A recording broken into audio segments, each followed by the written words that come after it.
RDC est une et indivisible. Que la population répondante, c'est qu'il faut tout arrêter pour faire face à cette situation. Et que nous ferons de cette terre richement bénie un réel havre de paix, de prospérité et de progrès social.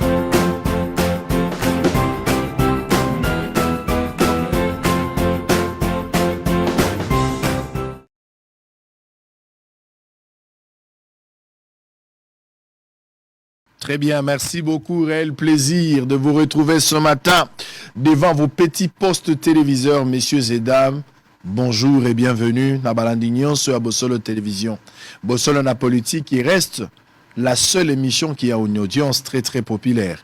Une émission qui vous permet de faire la promotion des vraies valeurs, de combattre la corruption, les antivaleurs dans toutes ses formes, injustice. La vitesse, comme on dit, la justice à double vitesse, c'est ce que nous ne voulons pas. Nous voulons une meilleure justice qui élève une nation. Merci encore une fois pour te Koutani Lelo pour parler de tout sauf rien. Et merci, Nandenge Bozo Lembate Kope Sabiso Maboko. Nous allons faire un exercice ce matin. Nous allons aider la population à bannir avec toutes les mentalités pré-techniques. Nous allons essayer tant soit peu de faire cette promotion, je disais tout à l'heure, des vraies valeurs. Et ça va nous permettre ici, avec dernière énergie, de combattre l'injustice, de faire ça droit. On aura deux parties de l'émission comme d'habitude. Bomessani na misa ya liboso na yami balé. Bomessani la première mi-temps, la deuxième mi-temps. Donc ça les fort aussi lisa. Émission nyon somi balé avant 16h pour bozwata ya kopema. Le rôle na poko boza na match za munene entre Real de Madrid ba obeta na Manchester City. Ba obeta Lyon à 19h. Match à rediffusion, total la même chose sur Real, la raison que Sababi, la rediffusion à 19h. Alors, on va voir. Prenons d'abord les informations du jour avant de recevoir. J'ai sur ce plateau Monsieur Kongolo Azali, Monsieur Kongolo Urbain, propriétaire de la parcelle située sur l'avenue Mongala, numéro 5, commune de la Gombe. Ce n'est pas un plaisir de recevoir à chaque fois des gens qui viennent ici pour dénoncer l'injustice, pour dénoncer vice de procédure, tout ça, des fois spoliation à Mapango Nabango, un groupe de mafias experts en stéliona en complicité avec la justice, bazo boto la batu Mapango, bazo torpiller ba loi, bazo boma batu, ce n'est pas intéressant. Je pense que cette justice, si réellement vous voulez que ces pays qui sont dans l'Iboso, ils aient la justice. Mais malheureusement, justice n'a pas comme la justice virtuelle, où la beauté du texte est trahie par la réalité sur terrain. Nous devons remettre les choses en ordre. Il est accompagné de M. Tony Lubamba, maître avocat, et aussi M. Médard Kankolongo, acteur politique. Je vous lis les associés à trois, Bazala Bangonyo Solanto Solola, qu'on essaye de voir un peu c'est quoi le problème, où en sommes-nous avec ça, et Bandinini. Un problème, attends un peu de temps, vous allez comprendre, mais c'est déplorable. L'insécurité dans l'Est de la République démocratique du Congo, Jean-Pierre Bemba convoqué à la Commission défense et sécurité de l'Assemblée nationale. Réforme du Fonds social de la RDC, la Banque mondiale. Rassuré soutient la présidence de la République. 9e jeu de la francophonie, Félix Tshisekedi inspecte les sites des travaux à 73 jours de la compétition. Guerre contre l'incivisme à Kasumbalesa, 18 résolutions adoptées pour mettre fin aux troubles des partis politiques. Jules Alinguet et Dieudonné Kamouleta, main dans la lutte contre les détournements des deniers publics. L'ancien directeur de cabinet d'Étienne Tshisekedi, Albert Moleka, désigné conseiller spécial du docteur Denis Mukwege. Béni, le commandant secteur opérationnel Sokola 1 demande au commandant des groupes d'autodéfense d'équité Kiavinyonge. 495 violations et atteintes aux droits de l'homme documentées au mois de mars 2023 par BCNUDH. Kwango, 10 personnes tuées lors d'une incursion de la milice Mobondo dans les villages Salampanda. Kassai, la société civile invite les responsables des partis politiques à promouvoir le leadership féminin. L'Est de la RDC la force de la SADC attendue au Nord Kivu mi-juin. Un communiqué de M. Christophe Lutundula, ministre des Affaires étrangères. Kasaï central, le gouvernement central a appelé à améliorer les conditions de vie des infirmiers à Demba. Marche de l'opposition, Vital Kamerhe regrette de l'attitude des opposants à minimiser la drame des Calais. Marche du 20 mai, l'opposition saisit la CPI et la MONUSCO pour déploiement des agents pour recenser les bavures policières. Mais quelle est l'intention derrière cet appel? Vous écrivez à la MONUSCO. Donc, c'est-à-dire vous êtes préparé à provoquer les policiers. Voilà pourquoi, pour ce faire, par rapport à un agenda non connu, vous allez informer la MONUSCO dans ces pays. Vous avez la police ici. Arrêtez, ces pays. Ça, c'est l'ingérence dans les affaires d'autrui. Vous avez la police. Nous, la presse locale, nous sommes là. Bobi Malabalabala, les 20. Bossa la marche. Ceux qui policiers, à Salimbeba Beti Massasi, to policier à Kangibatu, to policier à Sali, ceux qui a BBC, nous allons montrer ça à la télé. CPI à la télévision, bisonde Togolaksa. MONUSCO à la TV, bisonde Togolaksa. Biso de Togolaksa. Ceux qui peuvent bino bato opposition, Bobimi na balabala, Bossali marche, Bobu qui est le quoi, Togolaksa. Faites la marche, la presse, les ONG à droit de l'homme et Zaliao. Tout ça kotala. RFI a kogi kozala, France 24 a kozala, mais Bossolo a kozala, TV za radio te, faites la marche. Ceux qui bossali makambola bino, bokomi place bokoma ki en bonne et forme, biso tokolo bakako bino bossali. MONUSCO a kozali l'autre côté. Ça c'est une demande de trop qui n'apportera rien. Ça, selon moi, je pense que ça la marche. La police, vous êtes obligés d'encadrer cette marche. De la même manière générale qu'à Songo, vous avez déployé des milliers de policiers pour encadrer Batuna, Stade des Martyrs. Mettez aussi un nombre important de policiers pour encadrer la marche. Nous ne voulons pas le biloko, il y a favoritisme. Na stade Otindaki Batu, bango bazo marché, policiers bando robeta ba grenade non, ba grenade de gozalate, batus batambola ndenge ya molongo. Grenade de koki ko beta kaka au cas où il y a un désordre. Si besoin y est, parce qu'un policier ne tire que lorsqu'il est tiré. Boya ko beta ba grenade tena masasi loko les anniversaires la basi na bala na bino, bomoni batwazo tambola na marche opposition boli batindaki biso to bomandi ko beta. Soki moto akufi na marche, général Kasongo kozana na mutu na yo. Sango lobi oui, soki moto akufi na marche kozana na mutu na yo. Veillez siko na ba commandant. Veillez na ba commandant na yo mon général. Veillez na ba commandant. Veillez na soda oyo abeta ka minduku papa olongola ina nzela. Pesa bato bazali ba expert pour na ko encadrer marche. Otika bato basa la marche na bango, mais encadrez-les. Faut pas balongo la confiance wa nobenga CPI na MONUSCO alors que vous avez le droit. Et vous avez aussi la noble responsabilité de les encadrer. Avant-dernière information.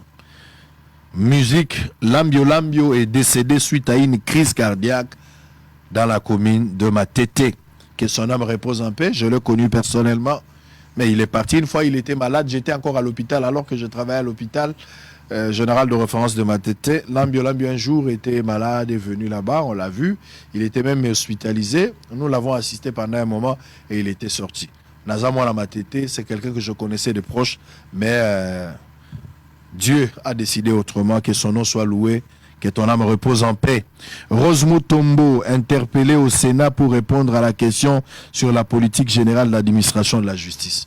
Bobengana numo Tombo ndoi nangai, bobenga Makamboza Ebele, ce que j'avais vu à l'Issala, ça ne représente pas la justice. Vous devez l'interpeller. Alors, on va commencer avec M. Tony, M. Kongolo, Urbain. Un joli prénom, Urbain. Oui. Allez, bonjour et bienvenue. Merci. Très bien. Vous n'êtes pas seul, vous avez accompagné Médard Kankolongo aussi. Oui. Médard Kankolongo, un acteur politique. Il est toujours là. Il accompagne des démunis, Bateau Bazali. Vulnérable, bateau bazali na difficulté, bateau bazali attaqué abusivement, bateau bazo subir injustice quand Kolongo est toujours là. Bonjour et bienvenue. Merci Sango Mokonzi, merci surtout pour l'invitation. Mais il a précisé comment il a que dernière marche il y a opposition, Batambo Laki à la fin, Fayou avait félicité la police. Ouais. Je ne sais pas pourquoi Bazobenga MONUSCO et CPI Baya, ban intention que le Bibembe, je sais pas. Mais dernière marche, je vous rappelle que Fayoulou avait félicité la police. Mais merci quand même, na tant qu'on passé, na Boussolo, pour na Ebisu, peut-être aux Oyebate, médias Oyo, Moussa les autres, ça là, non seulement au créer Misala, mais en d'autres termes, au Pessi Mungongo, Pote Bakonzi, Baye Bezolek. Donc, rendez-vous, il y a des décideurs.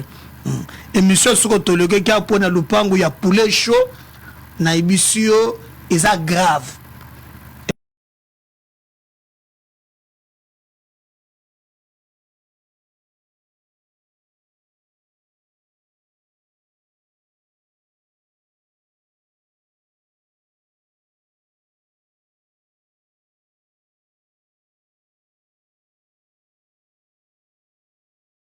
République. Alors tout ça. Ce qui n'a dit pour la monique injustice élective. Alors Tshisekedi par rapport à la justice, l'état de droit, jusqu'à présent, ceux qui beaucoup évaluent que M. Tshisekedi, président de la République, a lamentablement échoué sur ces domaines, dans ce domaine-là.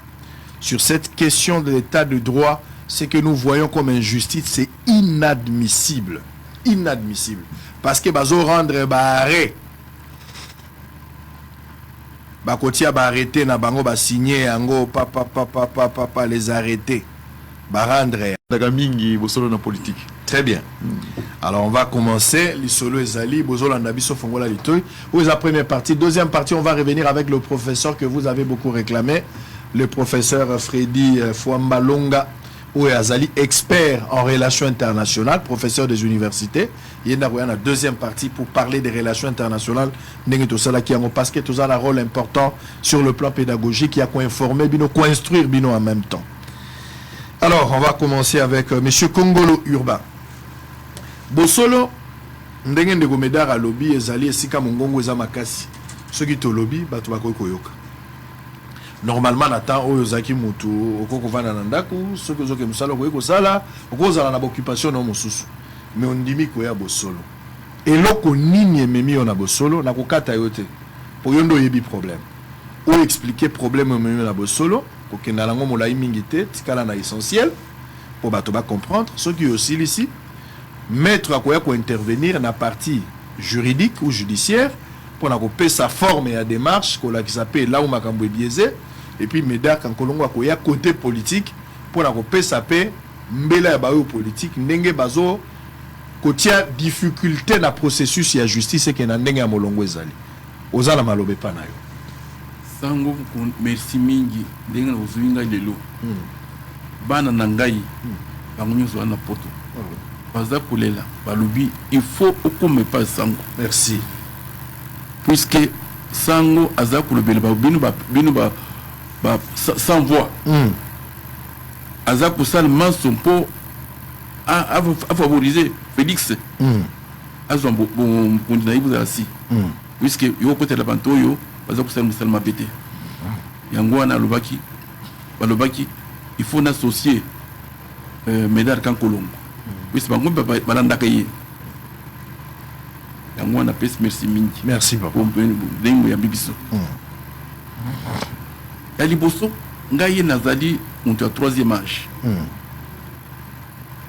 Na Sumba, Ndaku Nangayi, depuis 89, à l'époque de mon CCC. Ndaku Wana, après avoir. Ndaku Batek, ils allaient qui mandaku à l'État. En 1989. 89. Yondo Sumbi. Na Sumba qui n'a pas beaucoup à l'État. Ngayi, na Sumba qui n'a pas beaucoup à l'État. Donc au départ, vous avez à l'État. Il est à l'État. L'État a décidé dans le conseil des ministres que aucun président qui était ministre des Finances et Budget et Portefeuille va décider, Malobi, va faire un mandat à l'État, 40 000 maisons de l'État. Parmi 40 000 maisons là, pour tirer le service d'engagement quelque part. Puisque maintenant, tout de suite, je ne peux pas faire quelque chose. Donc le pango sombi année les ala kuna na kati. Nana lui quand mon côté puisque n'a pas trop précédé et là vous avez puisque je voudrais construire na pango na ina détruire la construire na kuna de mon choix. Et la tikibiso to tikiye un mois, deuxième mois, j'ai reçu une invitation au parquet général de la République. Au parquet général de la République. Et ça doit être en 86. Tu es au sommet en 89. Oui, non, je crois que ça doit être même avant. Ça doit être avant. Mais pourquoi vous avez noté pour sommet à noter? Il y a Akuma Kimukanda, à côté de procureur général de la République, pour dire que la Ndakouana, ils ont convoqué par une coupe de Congo. Seulement pour détruire, pour récupérer Ndakouana. Procureur général de Kourbanto, ils ont fait Moutou Mayede.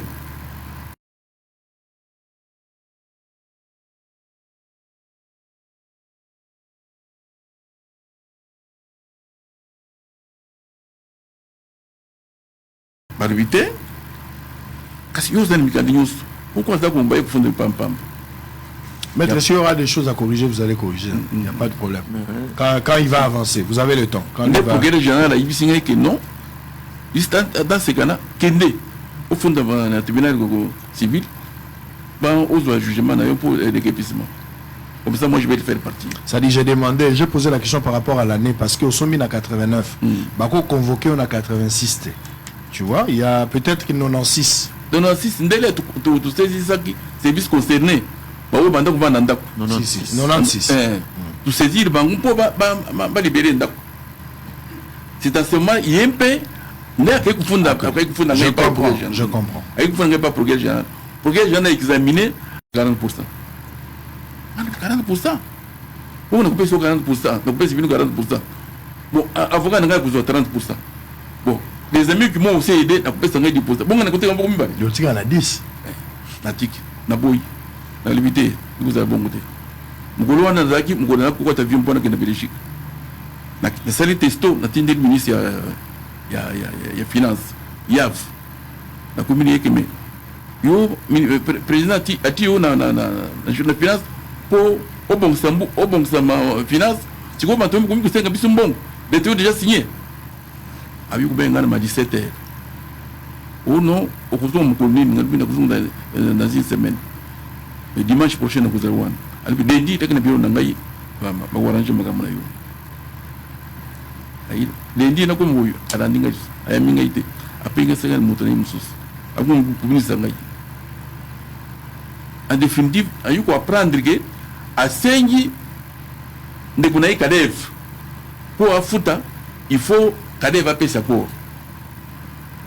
Ministre, il y a J6, non! Nous avons des ministres de J6. Il y a des décisions de J6. Aner va intervenir. Aner va intervenir en quelle qualité? C'est moi le ministre de J6. Fouta, ils ont bon naïe. Fouta. Wapi. Jusqu'au moment, j'ai dormi chez moi à la maison. Bah, ils ont enlevé à 4h du matin. Ouf. Bah, ils ont enlevé à Ndako Zobundelo et Zawapi. Ils allaient à Mongala numéro. Vous voyez, mi-dema. Oui, mi-dema. Au moins, quand on a presque un dialogue avec l'ambassade d'Italie. Si. Bâti à Singapour. Si. Ils ont enlevé Ngaï. Ils ont enlevé Ngaï. Na kenenge ne kilote na kumikuna na kumaki na 4 limité écolier voilà na nini 2016 voilà Calais Vatini va enlever l'écolier est arrivé on met mon colis voilà Calais va ça Calais colis est arrivé avant singa nasi ti ayi uzwangai baki kuchanga ndani qui pas les conservateurs mais oui vous allez l'intimider. Ils m'ont écrit. Quand j'ai donné justification, j'ai la lettre dont copie vous a été réservée. Il a une CD lettre. Vous avez cette lettre, j'ai cette lettre. Mais je n'ai pas ça ici. Bon, allez, venez. Voilà, Calefte. Voilà, Batumusus. Batunaye.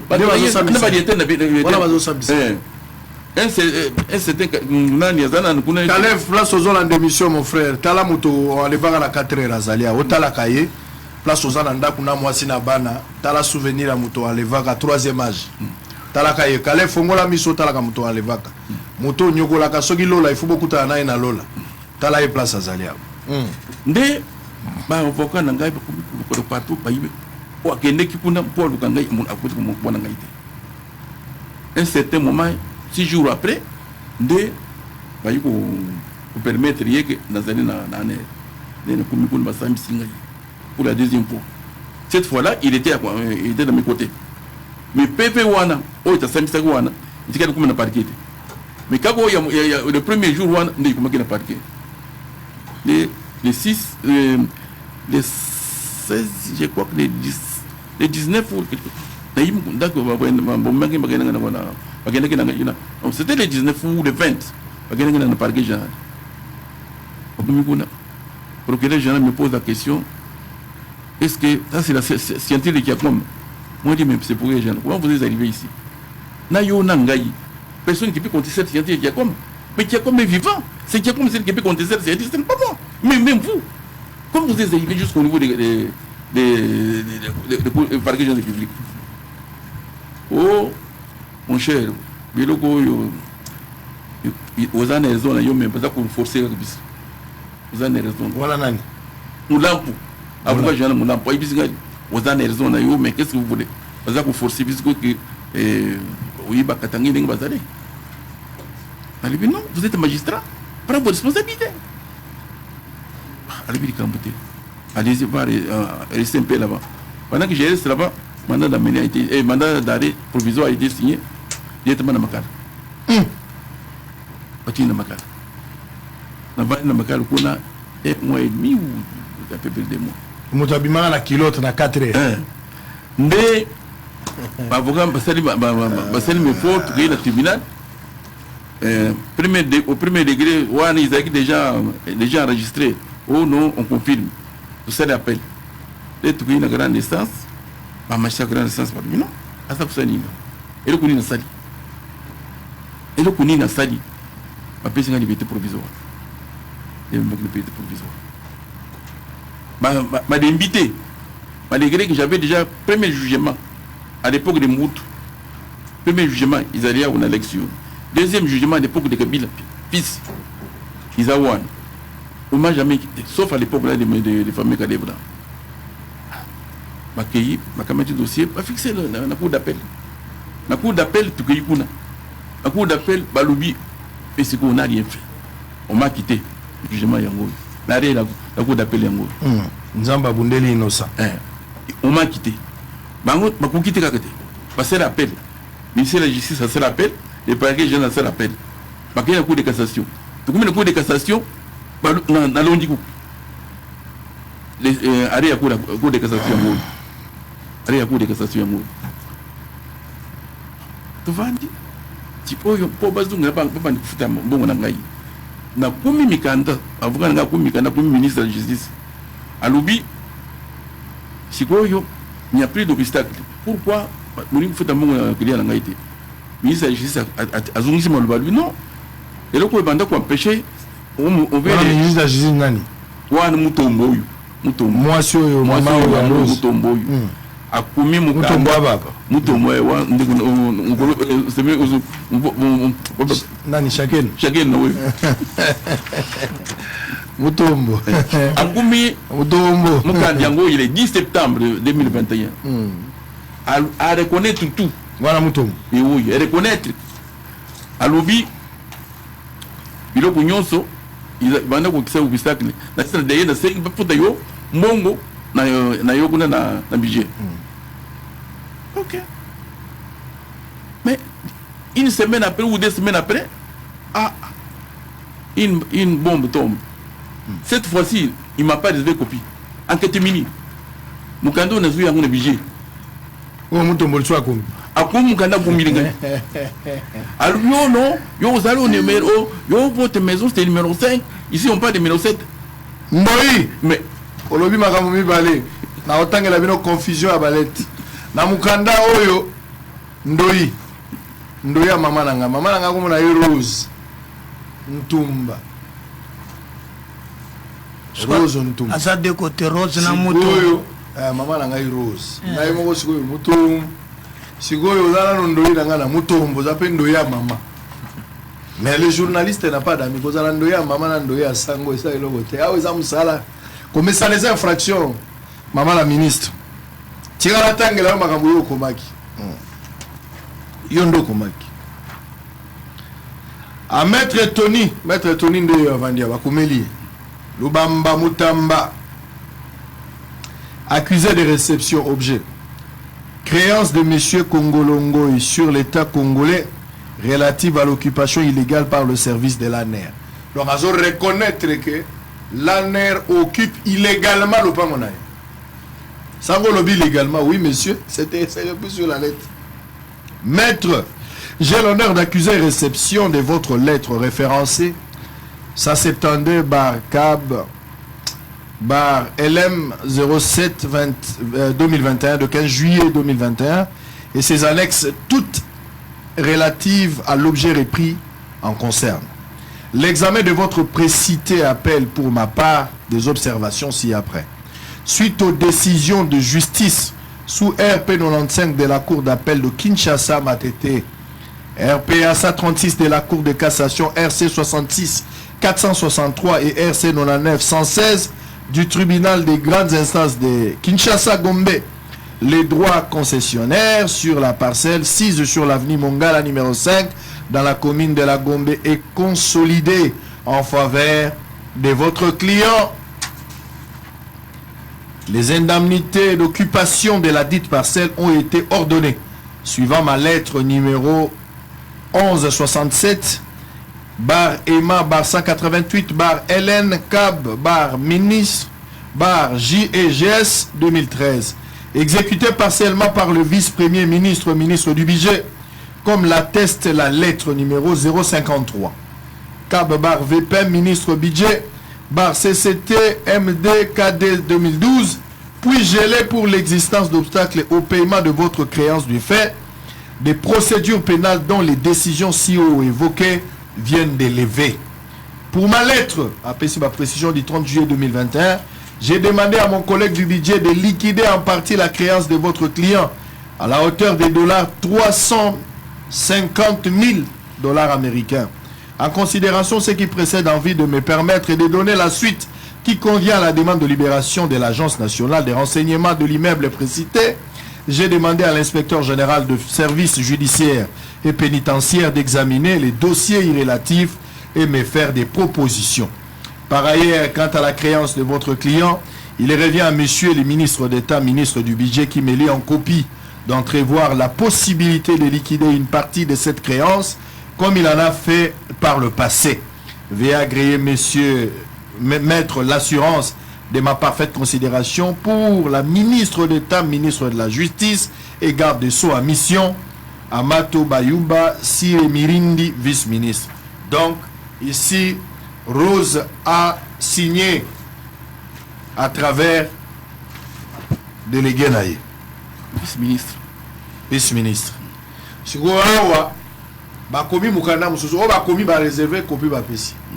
Mais o siko batindi na budget babombi babi o yo komona te. O eza ya biso bakolo. O eza ya biso bato justice, o eza mbodi yo ko komona ngote. Lettre ngo ezo komona na pe malamu te.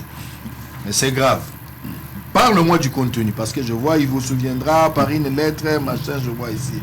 C'est que si je vois prétention des décisions machin, la copie n'est pas trop claire. Je vais voir quand même l'original, mais j'atteste ici que la signature est Mutomboke c'est rose. Ça c'est sa signature. Alors Alobini Namukanda. Maître Awoloba. Si vous maître Awoloba d'ailleurs. Allez maître, vous avez maintenant le temps de s'expliquer. Merci Sango. Le collègue Moko Siliko Tanga Mokanda au ministre Komaki. En ce qui concerne deuxième lettre, il y a Madame Moana. Si, allez-y. Oui, oui. Nana Zalaka na ebandeli. En 1996, jugement ya Liboso ya gagné contre République. République représentée par Maître Manzila Loudoum Salsal, avocat près la Cour de cassation. Ya lobby, Nenga Outiko Lobawana, ils ont représenté l'État. A lobby l'État a TK. Pour diminuer les dommages et intérêts, pour reconnaître droit, il y a M. Kongolo, et puis l'État a libéré Ndakunaye. C'est comme ça que l'État a déguerpir. Déjà en 96 soirs. Alors, oyo auti kotango koloba awa, c'est-à-dire badongolo miso. Bayebi ke lupango wana eza lisusu ya l'état te. Eza lisusu na ata repris parmi ba bien ya l'état te.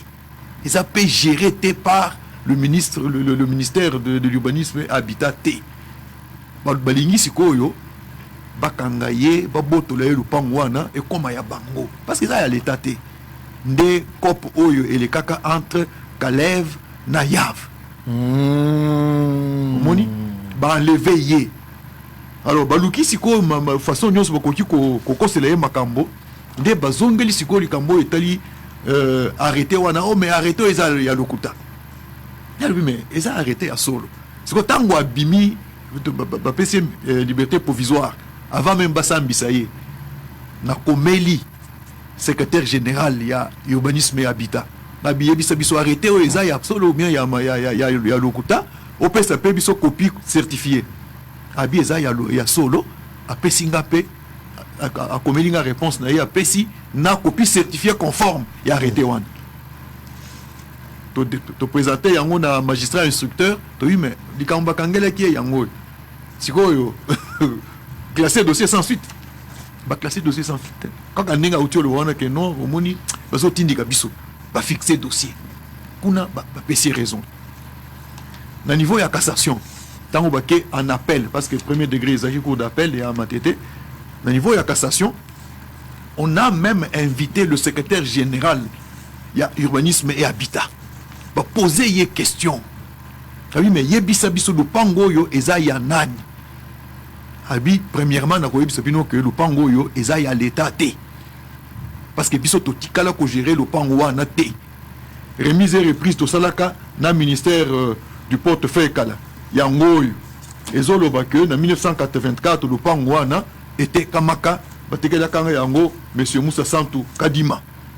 Oh Moussa Santou Kadima ndeo atekela ka monsieur Congolo liste ezali aw ba bien vendu na 1994 lupango wana ya l'état oyo ba désaffecta qui par une décision du conseil de ministres de l'époque conseil exécutif abi eza ya l'état te. Oui mais na venu wana est-ce que l'état azana lupango musa oui seul lupango o eza na venu Mongala eza lupango o ya Midema.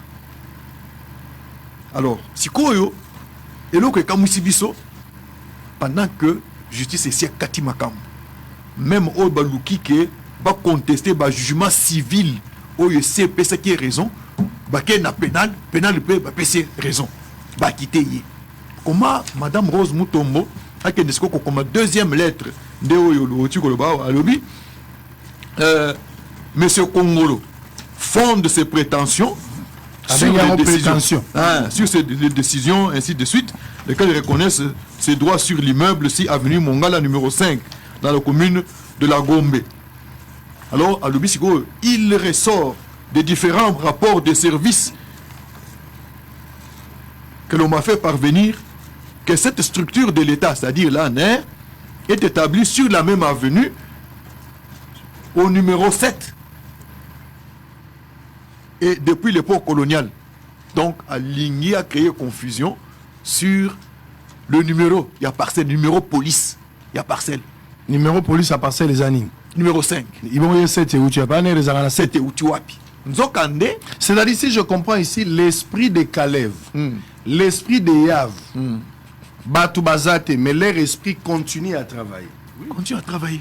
C'est-à-dire, ils n'ont juste changé de forme. Ils ont tabernaclé dans un autre corps. Voilà. Parce que ça, je peux comprendre que Kalev physiquement, Kalev en soi, Nani a un témoignage à Malam, même dans l'église, Nani a un témoignage à Kalev et à Malam, même dans l'église. Est-ce que son pasteur, je ne sais pas s'il prie, est-ce qu'il y a un témoignage à Malam ou à Kalev?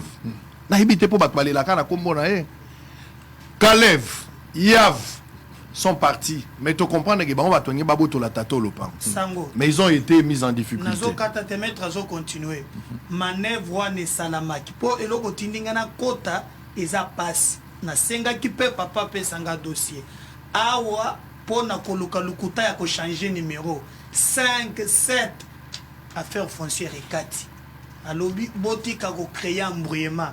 boloba 5 boloba 7 okomona yo moko ezali kaka parce que banda kala 7 ezalaka te 7 eko apparaître na kalève na boule nini kande papa tikoloba comme eza l'état te bango bateka donc babotoli lopango mais bateki ndela soki bateki baluka manœuvre nini na mayela bondoki bazalaki nango kala nde ba créer numéro 7 alors sikoyo affaire foncière yango alobi te boloba 5 boloba 7 toyebi yango te kombo ya ninyo sezaka monsieur Kongolo mukande yango wana eza officiel oya bakomi awa namoni awa bakomi awa Kadianga Kubanza Valentin comment il explique ça Linkenyule bakomi circonscription foncière de la Gombe bureau de contentieux foncier et immobilier Kinshasa récit sous le numéro 041 batangi biloko nyonso awa nazo comment 5 et 7 eza quelque part si les numéros police 5 et 7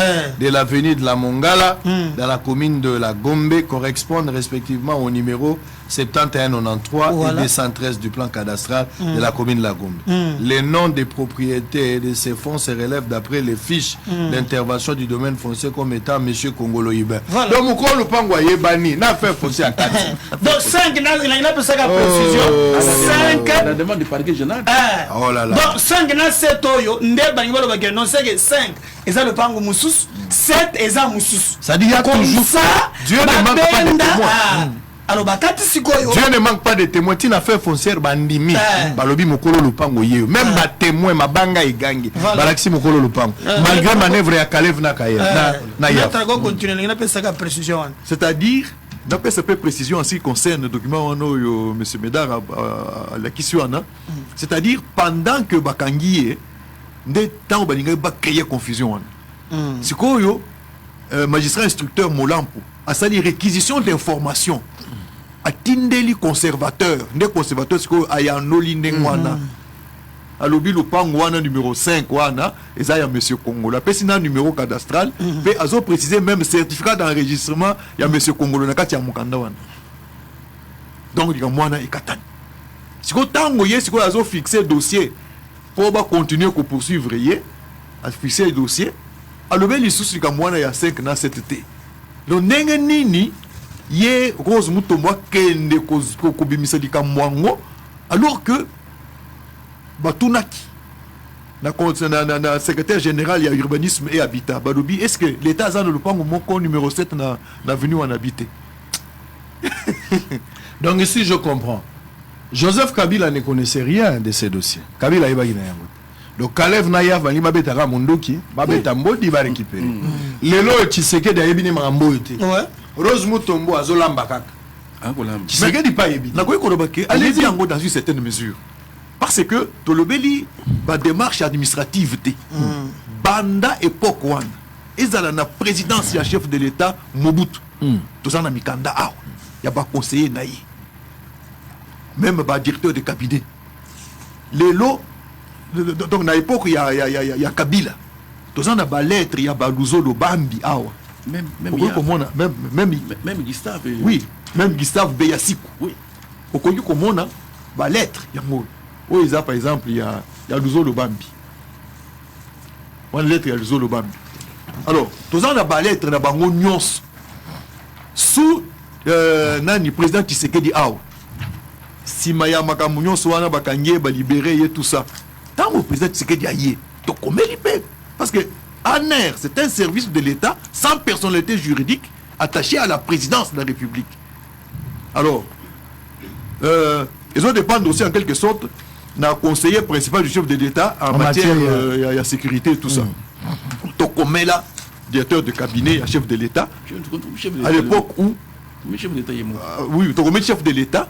Et chef de l'État à répondre par son chef de son directeur de cabinet et bien Kolongel, un avocat dont on ne peut pas ici méconnaître les compétences.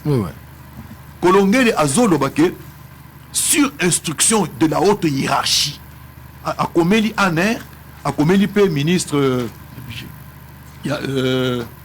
vice-premier ministre, ministre du budget à Lobi Boina Aner en considération de ce qui précède, c'est-à-dire dossier Noswana, sur instruction de la haute hiérarchie, Donc nous supposons que c'est Fachi. Fachi, béton.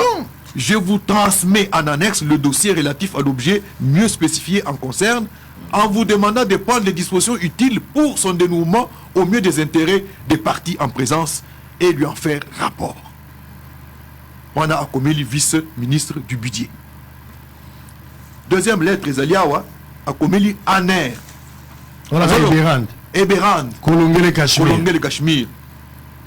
Aussi, si.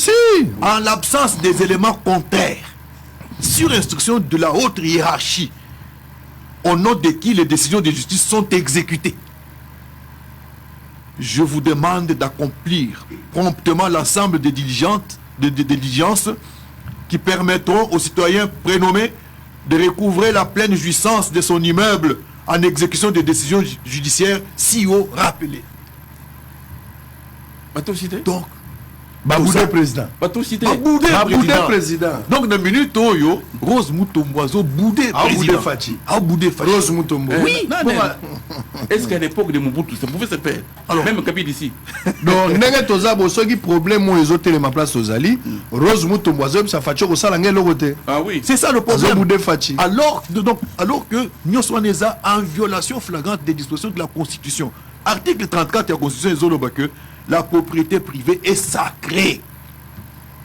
L'État garantit le droit à la propriété individuelle ou collective acquis conformément à la loi et à la coutume. C'est-à-dire l'État, il faut garantir. Moutinho Soyo, à Somba, il a le col papa Congolo, à garantir jouissance naïe. L'État n'est pas bloqué. Par le truchement, il y a pas individu. Donc, en résumé, on va terminer avant que nos confrères ne prennent parole.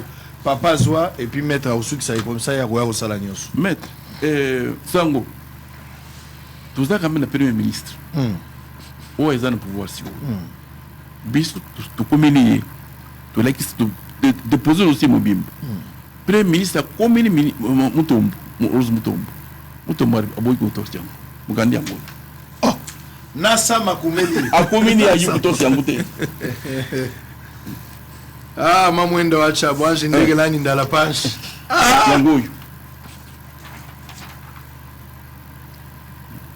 Sama yope babudeyo, si babudaki Fachi yope babudeyo. Ndoya mama Boudé. Son Excellence Madame la Ministre d'État, Ministre de la Justice et Garde Sceaux, Kinshasa Gombe. Excès de pouvoir et violation de l'article.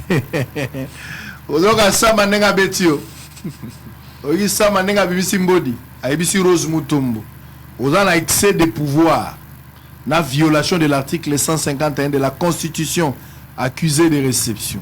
Excellence Madame la Ministre d'État, Son Excellence Monsieur le Premier Ministre et Chef du gouvernement a été saisi par la lettre référencée 135 Bapé-Signos du 17 juin 2022 relative à l'objet mieux repris en marche lui adressé par Maître Tony Lubamba, avocat de Monsieur Kongolo Ngoy.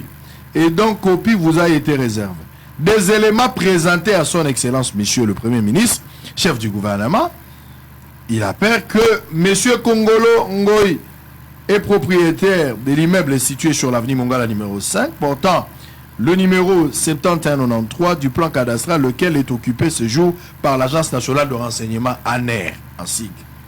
Au regard de cette occupation, reconnue par les 10 services ainsi que la République démocratique du Congo, il y a eu un début de paiement des frais d'occupation, mais suspendu sans juste motif du fait de votre lettre Mukando Yokumaka du 25 octobre 2021.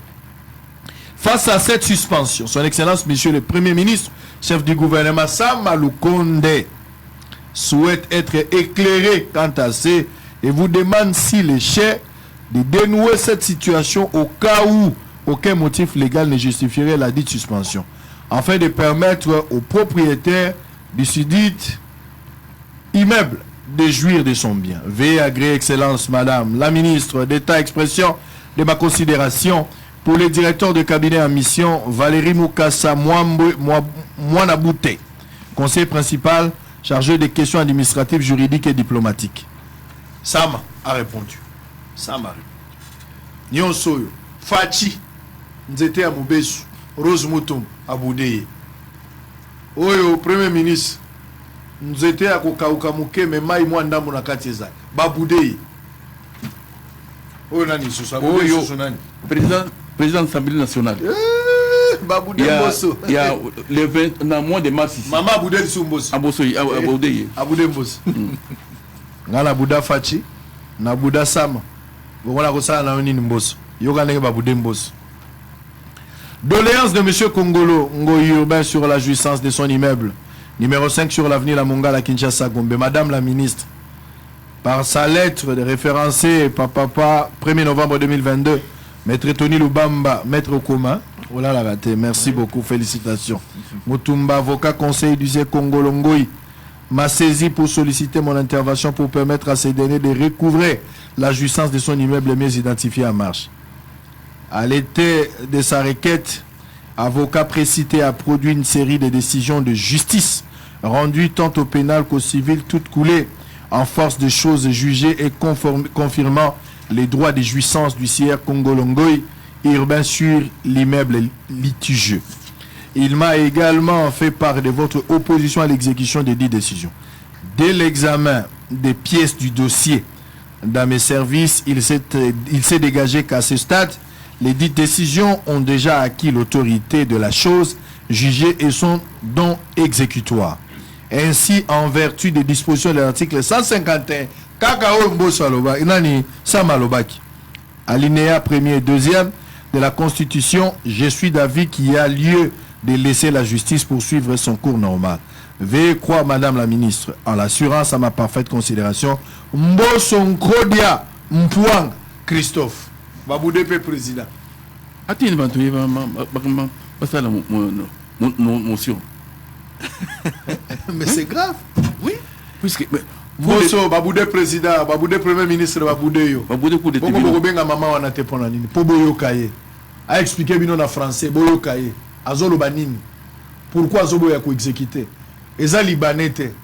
Eza li indien te. C'est un Congolais. Il faut jouir na bola munaye. Pourquoi ko jouir te? Pourquoi ko sepela te? Na mboko eske moto façon balopango atike la bana. Toi sepela nango to mbongo na biso futolia ka sama pango. Posoko sombi lupango na Congo yebite soki na simaliwa na yo to na kimobange atambula sima yo ko jouer nango moto akobi konyo kwama ba lever na 4h aya ko samba na 23h et akenda kasho boti ba ko tsena makala Kalev tio kangaka tata oyo zalaka na idée nini bon délivrance na yo batebele fu bazala po bandima ya solo penza ko tiki mabe papa oyo salaka yo mokolo lopango yav soko zotambola moto akokanisa yo ndeko lokolo salaka mabete metala makambo saka ndeko na yo makambo alobi yanga na yo ki yango pasi biso toza banganga nzambe biso basango moya ko biso toyambaka toza na mabe ya ndenge nini biso toboyaka te soko ye tokoyamba ye etango nazoyoka oyo eza malamu te ndeko no mokolo boye botie na kati ya kasho yo olali na madame na bana otiki ndeko no na kasho pendant plusieurs mois pene eloko eza ya ye ya kaisala ya nzambe pe ya nzambe bon bino Kalev okei fachi nani oyo soki yava kei mais botiki molimo na bino ndenge brana malobaki les hommes meurent mais les esprits restent mais bino même du vivant ba esprit na bino ebimi ekoti na nzoto ya bato mosusu vous continuez le même travail pourquoi besoin empêcher à jouer na biloko na ye nde état de droit yango Kabila a fait des erreurs à travers les services je peux comprendre.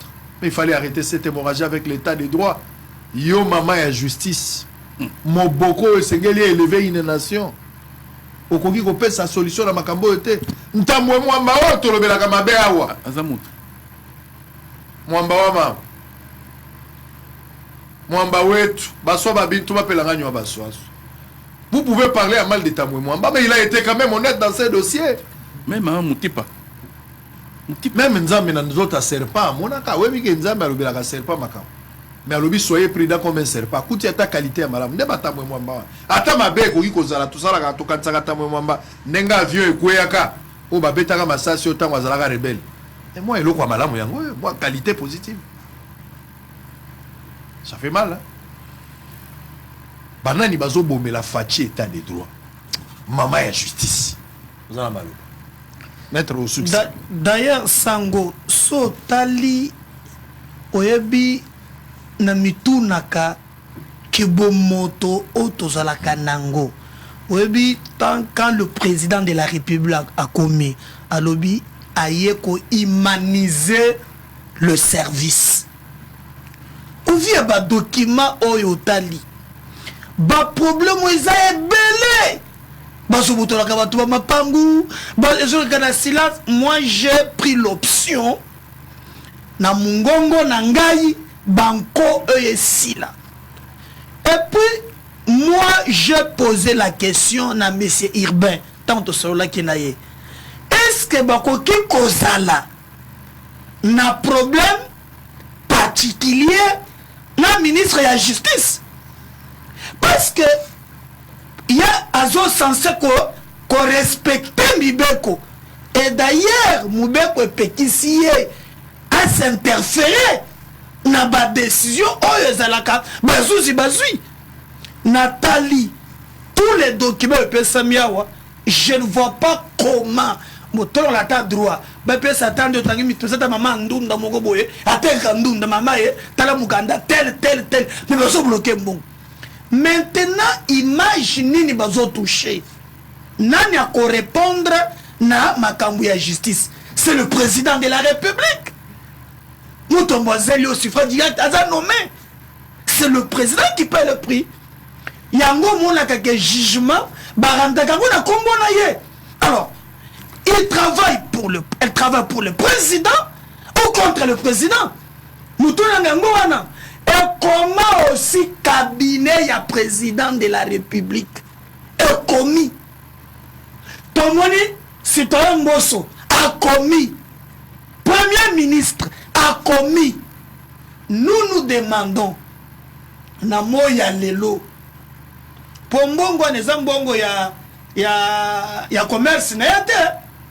Place wana ba ministre bele bazalaka ba koleka. Comment vous mutema passe mbongo droit ya mutu. Mbongo pe boutique na yote. Mbongo ya l'état. Ya mayu ya te droit ya mutu. Est-ce que vous regardez papa jenaye pas na passion. Botala enan. Azana ban, il faut ça la boy. Quand vous lui mettez chaque jour attambol. Dossier azongo za muke na sotali azana ngo sotiao, hein? Et go atali kolo wan. Alors moi anaton il a fait un dossier. Mais bonjour précipité, loin na ye. Il faut gagner ni. Oko gagner ni. Oko gagner ni pour exemple mbongo ya famille na yote. Très bien. Eza mbongo ya ba contribuable congolais. Oyo sengeli e futa manandenge longo ba. Bo fongola eloko ya na lobi ya botika tata o ya juillet na ba bien na ye. Et Beranda komi mikanda mibale. Et Beranda c'est mon collègue. Mais Beranda za sango lobi et Beranda nazoba et Beranda Kolongwele Cachemire, professeur des universités. C'est mon collègue. On a travaillé ensemble, c'est un collègue de service. Sango zolo ba solo ko ezo ka sango akosa. Même Tony Mwaba c'est mon collègue, ministre aujourd'hui, mais c'est mon collègue de service. Et Beranda Kolongwele et Tony Mwaba, ce sont les collègues de service. Si vous mettez aussi Joël Nzampongo, ce sont des collègues de service. Sango Yozala, ma collègue, ma directeur à cabinet, dans lobby, ce sont des collègues de service. On va terminer. Qu'est-ce que vous demandez au gouvernement? On termine par là. On doit avoir une petite pause. On va revenir pour avoir le professeur Longa Fouamba, professeur des universités, expert en relations internationales. Oui. Maman Wana a salé 15 ans. Tu ibana ile lote likambo ayibi yangu bien na le ba ne venga na kalet ayiba ki yangu pisi bangu yuzo bazaki tubanda kusei sika moko na yi mais les loyo na yibite makambo sa na yibi depuis mwana na yi famille na nyos mama na yakufi na Kristo wa tu ko na la kuna ona yete port puisque tu ibana ki na famille na bangu tatene yakufi tu ko de ne bandaluna mamwana. Mais makambo ko sala ngai na comprendre ce sujet. Bon so ngai oya yiba na yibu de na zagi mo muki akusala ngaboy. Bon Félix akusala ndingini. Très bien. Félix akusala ndingini puisque Félix wane vous allez pas intérêt na ye. Makambo ko sala puisque bayina Félix. Il faut que président zo senga yete c'est un ko sala makambo yumpo bayina Félix. Bayina mi Félix ba mwana ke makambo ya état de droit ils allient slogan Puisque ce n'est pas normal. Hier, qu'il devrait d'abord faire quelque chose pour Félix et tenter de bloquer pour qu'on puisse parler de mal de Félix. Ce n'est pas normal. Allez, maître, on va terminer. On va prendre le professeur. Il est impatient, il est arrivé ici depuis 12h30. Allez, on va revenir vite. La pause ne sera pas longue, peut-être 5-6 minutes. On va revenir pour la deuxième partie de l'émission. On va parler de l'actualité politique. Toujours à court. Sombabi qui n'a papier na tongo. Qu'est-ce qu'on peut retenir? Qu'est-ce que vous demandez au gouvernement? Malobano Asuke Zani. Malobano Asuke Zali, toko senga loko sous le gouvernement, toujours senga si on est chef de l'État au nom de qui ba décision ezali exécutée. Na cabinet na yem koute si comment pe selon ba instruction na ye. Maman Oyo, elle roule pour qui finalement? Parce que toujours na kati ya état de droit, Oyo ezali cheval de bataille à chef de l'État parce que la justice élève une nation. Ah, c'est quand tout ça n'a pas de décision déjà rendue, coulée en force de choses jugées, acceptée par tous, reconnue, même par le chef de l'État. Mais ndenge nini, moutoua comme à niveau yabou. Est-ce que ezali image malamu, bazali ko pesa na bato. Même ba investisseur bakoya ko investir a onambo ndenge nini, ceux qui bakonzi lokola mama la biso wana bazo respecter mibe côté. Ils ont respecté justice, alors que Azali Koutou à la tête, il y a justice. Ils ont respecté même la décision rendue, même par la haute cour, donc la cour de cassation. La cour de cassation. Alors, tous ces 5 années, ceux qui, beaucoup de gens qui intervenir, les akakaya chef de l'État, pour être après sa meeting, Mama Wana, Atika, Alongola, Kalnaye, pour être pas fouta client nanga mbongo na ye pe ba pesa ye lopango na ye asi azui pension akobika ndenge nini. Oui papa, nazana 12 ans, na 12 enfants, 12 enfants basa baya ko kapasi na boutique pa nanga na ma problème pour na rose bango ba député ne biso dossier yango yubo saisir nanu ou ben maman na parlement aye ko se justifier puisque azakuto chef de l'État azakuto cour de tribunal azakuto premier ministre azakuto président d'assemblée akuto sanani akuto sanani bon tu éviter mama oyo ya justice ozo kande bazolela na kombo na yo na éviter so kozwa pongi lelo tala nde bazolela na kombo na yo et c'est déplorable, c'est inadmissible dans un pays qui se veut démocratique, un pays où on espère les lois justice est équitable, une justice équitable pour tous. Est-ce que tu peux espérer? Nazoka passe na motema. Yangi mwadi amvita. Ozo mona bilan fachi et pas Rose Mutombo. Gi mwadi amvita. Ozo mona ngondeni. Monsieur Peter Kazadi, ministre intérieur. Bilan fachi na kawo ozo mona ngondeni. Zaka positif. Ibsanga na ozo mona ngondeni. Et ozo mona ngondeni no magala ko ibsanga. Mboso bilan Jean-Pierre Bemba bilan fachi na kawo. Fayulu azana raison, toi azana tort. Délice Sanga Katumbi Matata, bazana raison, toi bazana tort na kaya tata oyo. Ndenge bino moko bozomona. Augustin Kabouya, ozomona ndenge nini. Bilezaka positif par rapport à kawo. Ozomona. Omoni ya ndenge nini. Et osala pasi. Et osala pasi. Bato musu bazoli ya manga me Fatimi no osala ngai. Oui. Sango, je crois que total ici na mokili que confusion. Oya lobela kike ba bloqué ko fute la mbongo eza numéro 7 na mokanda etelisami ke numéro 5 numéro 7 nyons ezate. Alors après cette émission et singeli papa aza sunata ya koya suna ba plateau te, je crois ba service ya président bazolanda batu nyons bazolanda papa ana problème ya ba tension à cause ya likambo oyo présence na biso kotombola mungongo to yokosala tozo sengate parce que son droit très bien tozali ko kemandete to lobi kaka ke ba appliquer oyo mibeko ya mboka et lobby parce que mutu moko te aza odesi ya mibeko pe na bandeli na lobby mbongo wana ba ko senga zeli mbongo ya boutique te place ngwende ya fandi batu musuba fandaka lelo batamomba bazate yoka témoignage les riches ont leur passé ngolo kozala te batigala nini ndenge to kozala kana histoire yake okambaka justice pe na sima onyokola babola les indo-pakistanais gagnent, les chinois gagnent ba Libanais bazo gagner mais ba Congolais nde bazo faire souffrir l'application il y a ba droit na bango très bien. Allez, droit on a fini. Monsieur Guilé Niembo, directeur du cabinet, le bilan de Fachi est-il positif en état des droits? Avec ce cas ici, comment vous voyez? Les riches ont leur passé, les pauvres ont leur avenir. Mama Rose Ntumba. Ozandoya mama nanga ozape mama nanga. Ozape ndoi nanga iba. Rose Mutumbu. Rose Mutumbu. Kolingate bembe tonga yo. Batabo mo ibako kotonga yo, kokuta na bango bobungisi. Mais ce qui est bembe tongi yo. Bino ba politicien. Ozana dossier ya moto moko azala na droit oboya ko exécuter yango en faveur na ye. O tripatouiller makamuna ndenge na yo mutu wana bakunda na ye, akufa to bana na ye bakufa pona likambo wana. Bibembe tonga ga yo. Bibembe zo tonga yo. Okola la ndenge ni. Avec espoir que vous allez résoudre ce problème.